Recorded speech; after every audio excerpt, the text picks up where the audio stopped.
The moment my son opened his Christmas present, his tiny hands trembling with excitement, my mother smiled. But when he pulled off the wrapping paper and found nothing inside, she laughed. The sound of it, light, almost musical, sent a wave of cold fury down my spine. My 6-year-old son, Ethan, stood motionless, his small fingers still gripping the empty box as if he had somehow missed the real gift hidden inside. His brown eyes, filled with innocence and hope just seconds ago, clouded over with confusion. Then, hurt. Then, something that shattered my heart into 1,000 pieces, shame.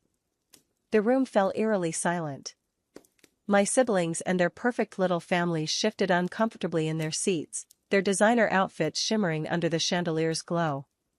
My father, Charles Whitmore, swirled his scotch lazily in his glass, refusing to meet my gaze. My mother, Eleanor, tilted her head, an amused smirk dancing at the corners of her lips. "Oh, don't look at me like that, Lauren," she said lightly, her manicured fingers adjusting the pearl necklace resting against her cashmere sweater. "He doesn't need anything, does he? Besides, it builds character." A slow, creeping rage coiled inside me. Ethan blinked rapidly, his tiny frame trembling as he tried to fight back tears. My husband, Daniel, stiffened beside me, his jaw clenched so tightly I thought he might break a tooth. I felt my own hands curl into fists beneath the table, my nails digging into my palms hard enough to leave marks. It took every ounce of restraint in my body not to lunge across the table and wipe that smug expression off my mother's face. But instead, I did something far more dangerous. I smiled. Not a warm, forgiving smile. No, this was something sharper. Colder. A silent promise. "Thank you, Mother," I said, my voice smooth, almost serene. I stood slowly, pushing my chair back with deliberate care. The weight of my son's pain settled deep into my bones, grounding me in a way I hadn't felt before. I reached down, scooped Ethan into my arms, and pressed a kiss to his forehead. "Let's go, sweetheart." Michael followed without a word, his silence carrying the same dangerous edge as mine. The room remained frozen, a sea of guilt-ridden expressions and stunned whispers. My siblings, Olivia, Charlotte, Henry, all avoided eye contact. Somewhere in the distance, the grand piano continued playing soft holiday tunes, mockingly cheerful. As I walked out of that house, into the cold winter air, I made a vow. They would pay for this. And by the time I was done, my parents, the ever-so-powerful Whitmores, would learn the hard way that when you humiliate a child, you destroy a family. 3 days earlier. Snowflakes drifted lazily past the windows of our modest colonial-style home, their delicate patterns melting as they touched the warm glass. Inside, the scent of cinnamon and pine filled the air, mingling with the comforting aroma of hot cocoa. The Christmas tree in the corner stood at a respectable 6 feet, decorated with handmade ornaments and twinkling lights that cast a soft glow over the living room. It wasn't grand, it wasn't extravagant, but it was ours. And it was filled with love. I watched as Ethan sat cross-legged on the floor, carefully tying a ribbon around a small gift box. His red sweater, his favorite one, the one he had picked out himself from Target, hung slightly loose on his tiny frame. His brown eyes shone with excitement as he held up the finished package. "Mom, do you think Grandma and Grandpa will like this?" he asked eagerly. I swallowed past the lump in my throat. Inside the box was a simple yet thoughtful gift, a handmade ornament he had painted in school, decorated with tiny gold stars. It wasn't expensive. It wasn't designer. But it was made with love. "Of course, sweetheart," I said, forcing a smile. "They'll love it." Would they? I wasn't so sure anymore. A shadow of doubt crossed Ethan's face. He hesitated, glancing toward the window, where the snow continued to fall in soft silence. "Do we have to go?" My heart clenched. For the past few months, he had been asking this question more and more. At first, I thought it was just the usual reluctance of a child not wanting to sit through an evening of boring adult conversation. But then, I started noticing things. The way my mother barely acknowledged him when we visited. The way my father only spoke to him in curt, indifferent tones. The way my siblings' children received expensive gifts, extravagant praise, and boundless affection, while Ethan got polite nods, if anything at all. At 6 years old, my son had begun to understand something no child should ever have to learn. That he was unwanted. I knelt beside him, cupping his small face in my hands. I know it's not always fun, but Christmas is about family, Ethan. And no matter what happens, Dad and I will always be there for you, okay? He nodded slowly, but the spark of excitement in his eyes had dimmed. Behind me, I heard footsteps. Daniel walked into the room, adjusting the cuffs of his navy sweater, his expression unreadable. I knew that look well. He had overheard. And he wasn't happy. We don't have to go, Lauren. His voice was low, careful. Not if it's going to hurt him. I wished it were that simple. You know how they are, I murmured. Skipping Christmas Eve dinner would only make things worse. Worse for who? I didn't say it, but we both knew the answer. For years, I had tried to keep the peace. I had swallowed their passive-aggressive remarks, endured their dismissive glances, ignored the way they looked down on my marriage, on my husband. Because, despite everything, they were still my parents. And a small, foolish part of me still held on to the hope that maybe, just maybe, one day they would change. But after this Christmas, I would finally understand. People like my parents don't change. They only break. The Whitmore estate was exactly as I remembered, grand, imposing, and utterly lifeless. The towering Victorian mansion stood like a frozen relic against the snowy landscape, its white stone walls pristine, its iron gate gleaming under the soft glow of lanterns. The moment we pulled into the driveway, I felt the weight settle on my chest. A luxury SUV was already parked in front, Olivia's, of course. My older sister had arrived early, as she always did, eager to bask in my mother's approval. From inside, I could hear the faint hum of classical music, the clinking of crystal glasses, the distant laughter of children. Ethan fidgeted in his seat, his small fingers twisting the hem of his sweater. "Are you sure Santa comes to Grandma and Grandpa's house?" he asked hesitantly. Daniel reached over, giving his shoulder a reassuring squeeze. "Santa goes wherever you are, buddy. And no matter what happens tonight, you have us. That's all that matters." Ethan nodded, but I could see the doubt lingering in his eyes. Taking a deep breath, I stepped out of the car, adjusting my coat against the biting wind. Daniel helped Ethan out, ruffling his hair as they followed me up the grand stone steps. I hesitated for just a moment, my fingers hovering over the door handle. Then, with a steadying breath, I pushed open the heavy wooden door. Warm air enveloped us instantly, carrying the scents of roast turkey, cinnamon, and freshly baked bread. The grand foyer was as breathtaking as ever, the marble floors gleamed under the chandelier's glow, the walls adorned with paintings of ancestors who had built their fortune long before I was even born.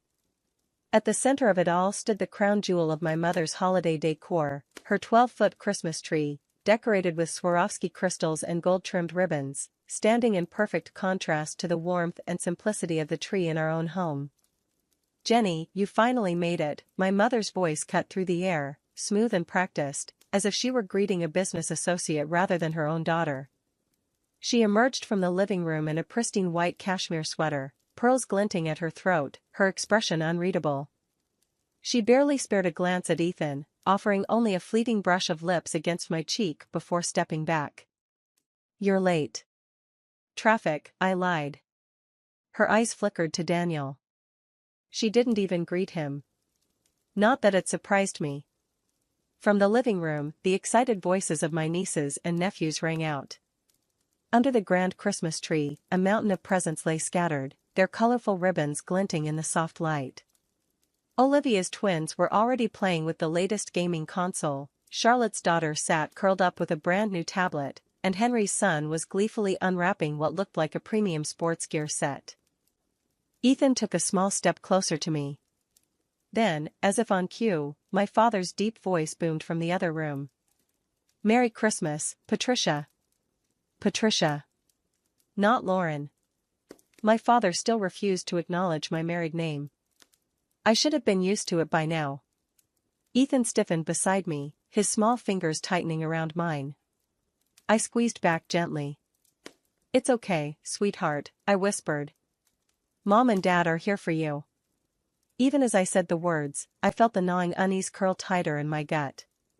Tonight would be different. Tonight, something was going to break. And by the end of it, my parents would finally learn the cost of their cruelty. The evening unfolded with the kind of forced pleasantries and hollow conversations that had defined every family gathering at the Whitmore estate. The grand dining room was a spectacle of excess, the long mahogany table set with pristine Wedgwood china, polished silverware, and crystal goblets filled with aged wine. Candlelight flickered against the towering floral arrangements, casting soft shadows across the gleaming marble floors. Everything was perfect, meticulously arranged to maintain an illusion of elegance and superiority. But beneath the surface, the tension simmered. Ethan sat quietly beside me, his small frame barely visible against the high-backed dining chair. His cousins chattered excitedly, bragging about their expensive gifts. Olivia's twins boasted about their gaming console, Charlotte's daughter proudly displayed her new tablet, and Henry's son rattled off statistics about his top-of-the-line sports gear. No one asked Ethan what he had gotten for Christmas. No one even acknowledged his presence. My mother sat at the head of the table, watching the conversation unfold with the same satisfaction she always did, as if her carefully curated family was nothing more than a reflection of her own accomplishments. Daniel attempted to engage in small talk, discussing a recent project at work, but my father merely grunted in response before turning his attention to Henry, seamlessly shifting the conversation to stock market trends and investment strategies. It was deliberate, calculated. Daniel might as well have been invisible. I clenched my jaw, my grip tightening around my fork. Ethan, ever observant, noticed. His small fingers curled into his lap, his eyes flickering between his father and grandfather, confusion evident in his expression. The air was thick with unspoken words, each polite exchange laced with condescension. When Ethan, in an innocent attempt to contribute, began telling a story about his school project, my mother lifted a perfectly manicured hand and cut him off mid-sentence. "Let's save the children's chatter for later," she said smoothly, turning back to Olivia's son, who had just begun explaining his latest achievement in competitive chess. Ethan's face fell, his cheeks flushing a deep crimson. I felt something inside me snap. But I swallowed it down. For now. As dinner drew to a close, my mother stood, signaling the beginning of the annual gift exchange. Servants carried in an array of beautifully wrapped presents, setting them beneath the massive Christmas tree in the next room. The grandchildren gathered eagerly, eyes sparkling with anticipation as my mother handed out the gifts. Olivia's children unwrapped brand-new gaming headsets and designer clothing. Charlotte's daughter received a high-end laptop, while Henry's son was given an advanced programming kit. Each child's delight was met with my mother's approving smile, her pride evident as she basked in their gratitude. Finally, she turned to Ethan, holding out a small box. He hesitated for a moment before taking it, his little hands trembling with excitement. He carefully peeled back the glossy wrapping paper, his breath hitching as he lifted the lid. And then, the excitement vanished. His fingers brushed against the bottom of the empty box, his expression shifting from anticipation to confusion. The room was silent. The warmth of the fireplace suddenly felt suffocating. And then my mother laughed. It was soft, almost amused, as if she found the entire situation endearing. "Oh, don't look so disappointed, darling," she said lightly. "He doesn't need anything, does he? Besides, it builds character." Ethan's lower lip trembled. His small fingers curled around the edge of the box as if searching for something, anything, that might have been overlooked.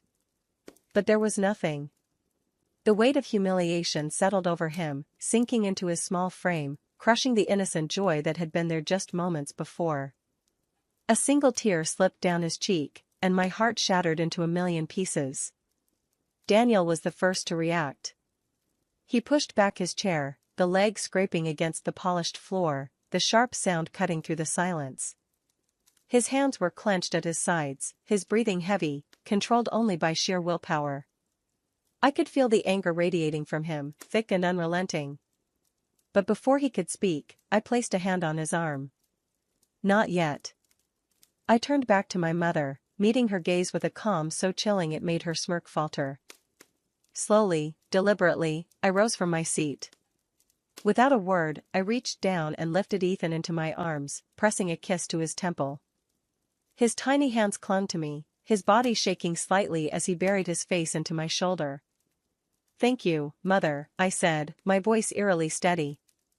"You've given us exactly what we needed tonight." Her smirk returned, though there was a flicker of uncertainty in her eyes. "Oh, I'm sure I have." I smiled. But it wasn't warm. It wasn't kind. It was the quiet kind of smile that preceded a storm. I turned on my heel and walked toward the door, Daniel following closely behind, his silence carrying the same dangerous edge as mine. The room remained frozen, a sea of guilty expressions and whispered breaths. My siblings, Olivia, Charlotte, Henry, shifted in their seats, but none of them spoke. None of them stopped us. As I stepped outside, into the cold winter air, the snow fell in soft, delicate patterns around us. Ethan sniffled against my shoulder, his small body still trembling. Daniel opened the car door, his movements stiff, controlled. As I buckled Ethan into his seat, my son looked up at me, his voice barely above a whisper. Did I do something wrong? The question was a knife straight through my chest. I cupped his face, brushing a tear from his cheek. No, sweetheart. You did nothing wrong. Then I looked at Daniel, at the way his jaw was set, at the unspoken fury in his eyes. I turned back toward the Whitmore estate, the grand, perfect mansion glowing behind us like a beacon of falsehood. No, Ethan had done nothing wrong. But my parents had. And they were going to pay. The next morning, the weight of the previous night still hung in the air like a storm cloud waiting to break. The house was eerily quiet except for the faint hum of the heater, the only sound punctuating the silence. I stood in the kitchen, hands wrapped around a steaming cup of coffee, staring out the window as the early morning sun reflected off the untouched snow in our backyard. The night before had played on repeat in my mind, Ethan's crushed expression, my mother's mocking laughter, the suffocating silence that followed. A small shuffle of feet behind me broke my thoughts. Ethan stood in the doorway, his red sweater slightly askew, his eyes still carrying the remnants of last night's pain. Without a word, he climbed onto one of the kitchen stools, resting his chin on the counter. My heart clenched. Did Santa still come? He asked softly, his voice fragile, uncertain. Daniel, who had just stepped in, placed a gentle hand on his back. Santa always comes, buddy. Ethan nodded but said nothing. The damage had already been done. The buzzing of my phone shattered the quiet. I reached for it, and the moment I saw the name on the screen, my stomach twisted. Olivia. I hesitated for only a second before answering. This is unacceptable, she said the second I picked up. Her voice was tight, controlled, but I could hear the undercurrent of anger beneath it. I'm so sorry, Lauren. I should have said something last night. I should have. You didn't, I cut in, my tone sharper than I intended. None of you did. A pause. Then a sigh. We were shocked. We didn't expect. I laughed, the sound bitter. Didn't expect what?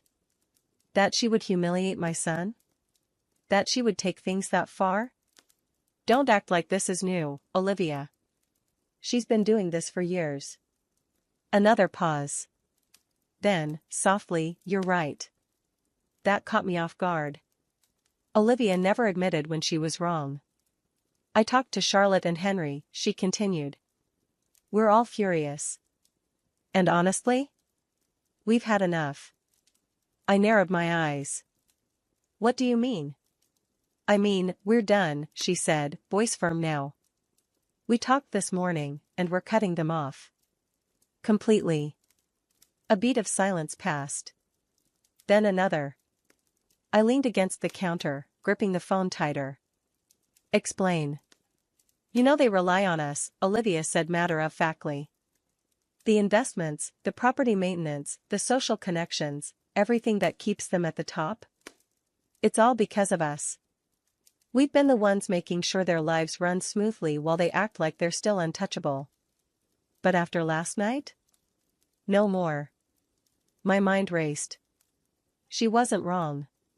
My parents lived under the illusion of wealth, but in reality, their lavish lifestyle was only sustainable because we, their children, had been propping it up. Olivia and her husband covered their medical expenses, ensuring they had access to the best doctors. Charlotte handled all their legal affairs, from estate planning to property contracts. Henry managed their investments, keeping their finances afloat despite my father's increasingly reckless spending. And me? I had been responsible for their real estate dealings, maintaining their home and ensuring they never had to deal with the tedious realities of ownership. We had given them everything. And they had still chosen to tear one of us down. They think they're untouchable, Olivia continued, her voice colder now. Let's see how well they survive without us. A slow, creeping satisfaction spread through me. For the first time in my life, I felt something close to justice. What's the plan? I asked. By the afternoon, the wheels were already in motion. Olivia's first call was to their private physician. I'm sorry, she said in a tone dripping with artificial regret. But I won't be able to continue covering their medical transportation costs. Charlotte's next call was to their property maintenance company. We won't be renewing the contract, she informed them, making sure the notice was immediate. No more landscaping, no more house repairs, no more services that kept their estate in pristine condition. Henry handled the financial side, withdrawing from their investment accounts, effectively severing their access to the discretionary funds that had allowed them to maintain appearances. And me? I made one final call, to their country club.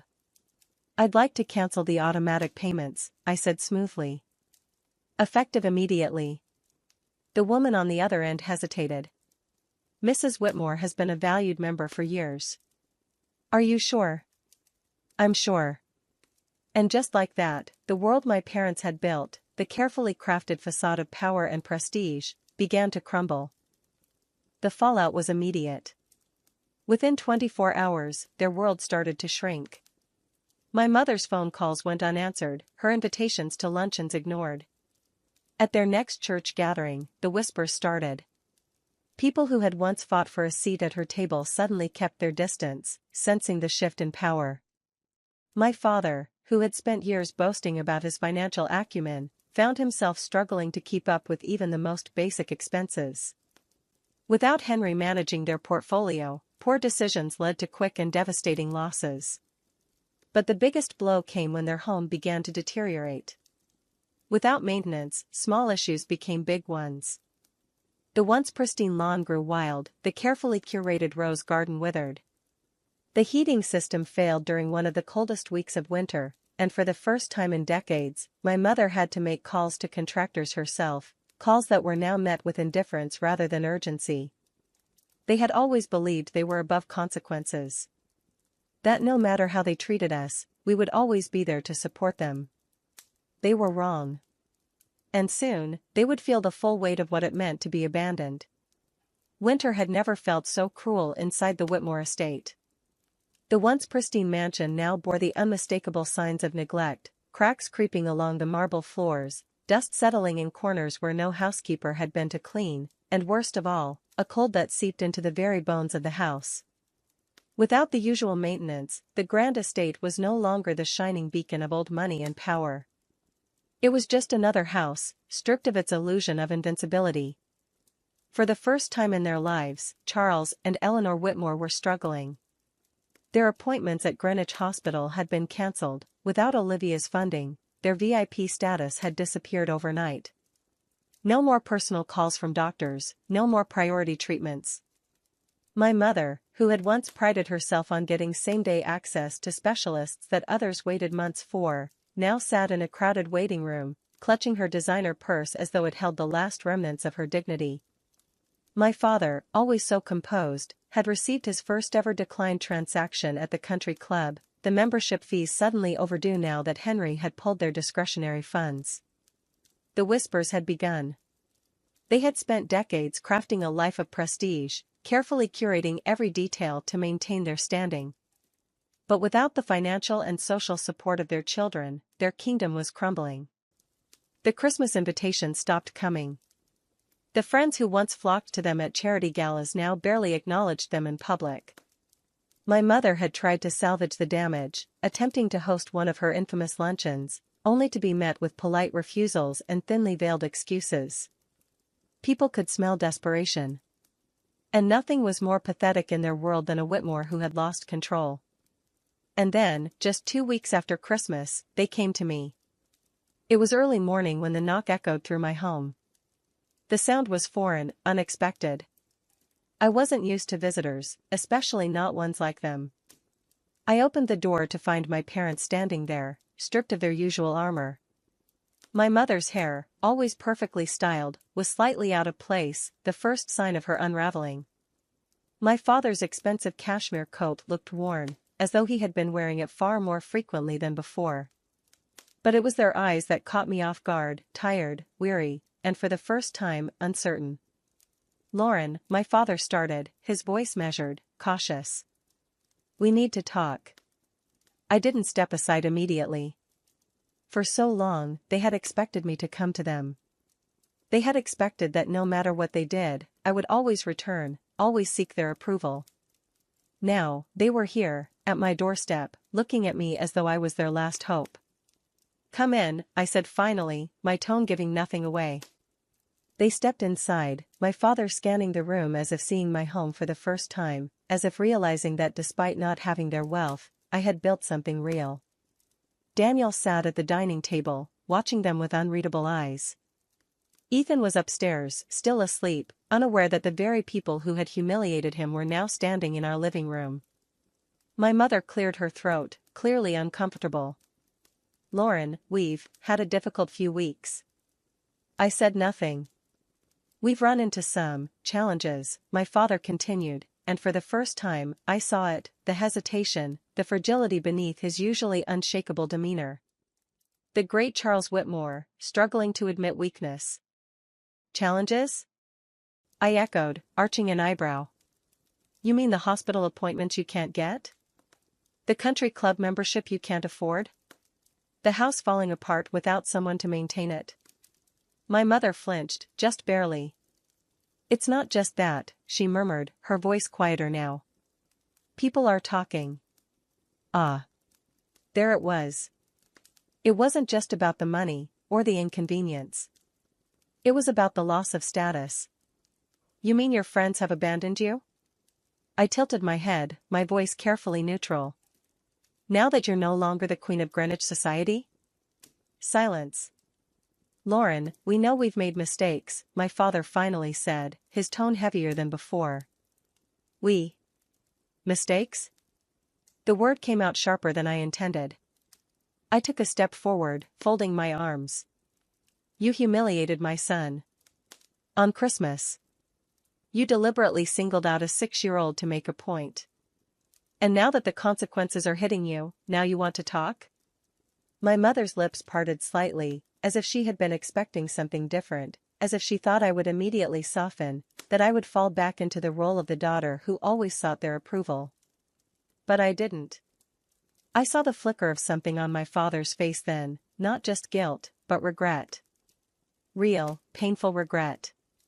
"We were wrong," he said, and this time, his voice wasn't measured or rehearsed. It was raw. "We let our pride blind us to what truly mattered." My mother remained silent. Her fingers clutched the hem of her coat, a gesture that, in anyone else, would have been a sign of vulnerability. But in her? It was a sign of struggle. "We built our lives around status," my father continued. "And we forgot that none of it meant anything if we lost our family." A long silence stretched between us. Then, from the stairs, a small voice. "Grandma?" We all turned. Ethan stood at the top of the staircase, his little hands gripping the railing, his eyes still heavy with sleep. He had clearly woken up midway through the conversation, and I wondered how much he had heard. My mother stiffened. Her entire body tensed, as if she had been caught off guard. Then Ethan asked the question that shattered everything. "Why don't you like me?" The room turned to ice. My mother's breath hitched. For the first time, true, genuine pain crossed her face. Not the kind put on for show, not the kind meant to manipulate, but real, deep-rooted pain. Her voice broke. "I don't deserve your forgiveness, Ethan." My son tilted his head, considering this. Then, in the simple, unburdened way that only children could, he stepped down the stairs and walked toward her. "It's okay," he said softly. "I have my red sweater. If you're cold, I can let you borrow it." And just like that, the woman who had spent her entire life holding on to power crumbled. Tears slipped past the carefully crafted walls she had built around herself, streaking down her face, smudging the perfect makeup she always wore like armor. My father placed a hand on her shoulder, his own expression heavy. "Would you give us a chance?" my father asked, his voice unsteady. I looked at Daniel, who simply nodded, trusting me to make the decision. I turned back to them. "If you want a second chance," I said, my voice steady, "there will be conditions. Because this time it wouldn't be on their terms.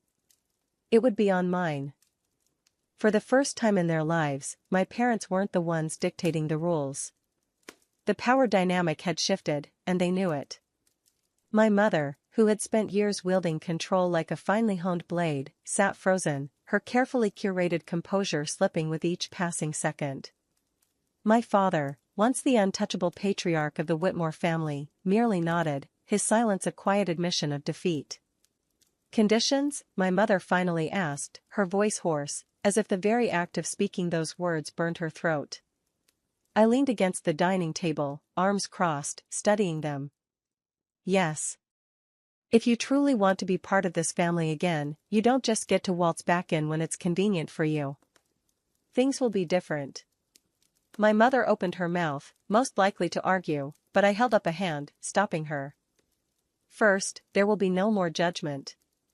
No more subtle insults, no more comparing Ethan to his cousins, no more treating Daniel like an outsider.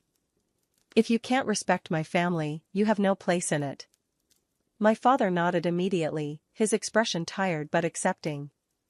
My mother hesitated, lips pressed tightly together, but after a long pause, she gave a small, almost imperceptible nod. "Second," I continued, "this relationship will not be one-sided. If you want to rebuild what you've broken, you have to put in the effort. That means showing up, not just for appearances, but because you genuinely care." My mother exhaled slowly, her hands clenching around the hem of her coat. "And what does that mean, exactly?" "It means no more grand gestures for the sake of reputation. No more charity events where you pretend to be the perfect mother and grandmother. If you want to see Ethan, you do it because you love him, not because you need to maintain an image." Something flickered in my mother's eyes. Guilt. Regret. The slow, painful realization that the world she had built was nothing more than a house of cards, and it had finally collapsed. "And finally," I said, voice steady, "you are no longer entitled to our support. Financially, socially, or otherwise. You'll stand on your own 2 feet. If you need help, you ask. But you do not expect it." My mother's head snapped up at that, her posture going rigid. That was the one thing she hadn't expected. Losing control over her children had been one thing. Losing the life of luxury she had become accustomed to? That was another entirely. "Lauren, be reasonable." "I am," I cut in sharply.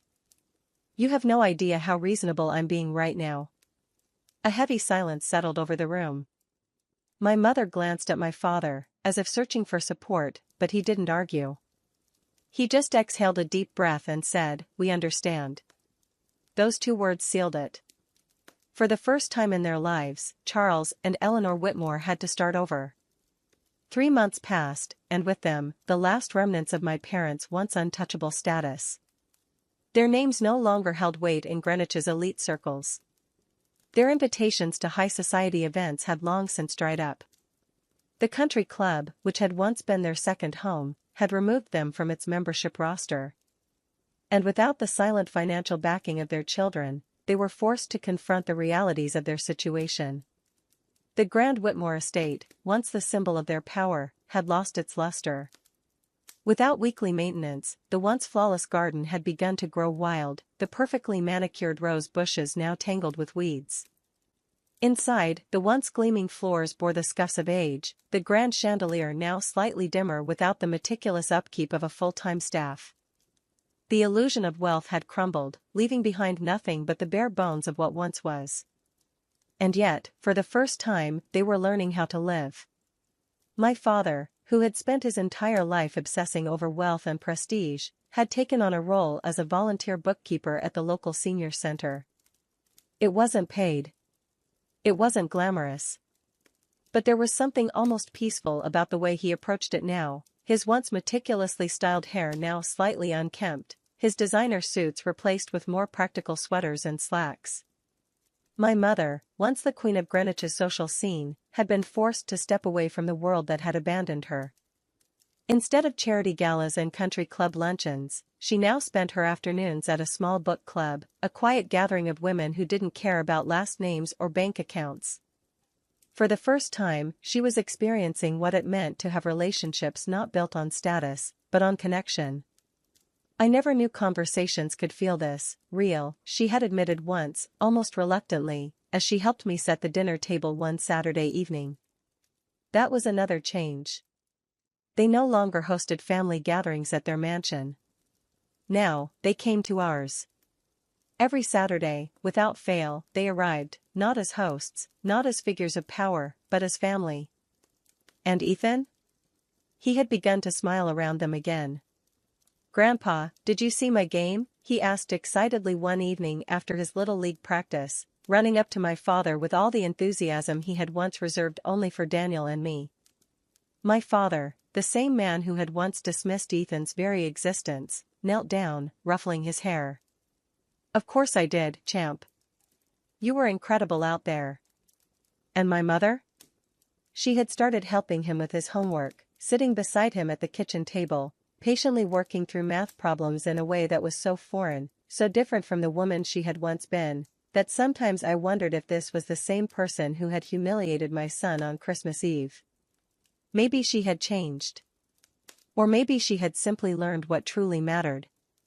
One evening, as I stood at the sink washing dishes, I caught a glimpse of them outside.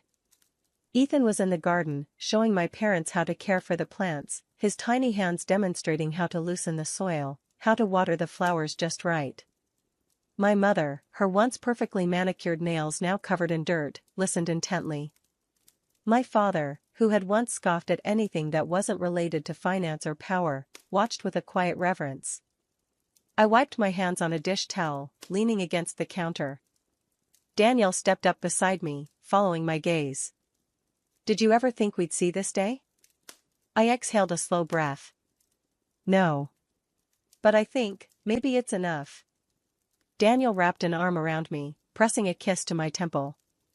Outside, Ethan laughed as my mother accidentally knocked over a watering can, her gasp of surprise followed by a genuine, uninhibited laugh of her own. And maybe, just maybe, that was the real gift this year. The box my mother had once given my son had been empty. But now, it was full. Full of lessons learned. Full of the kind of love that money could never buy.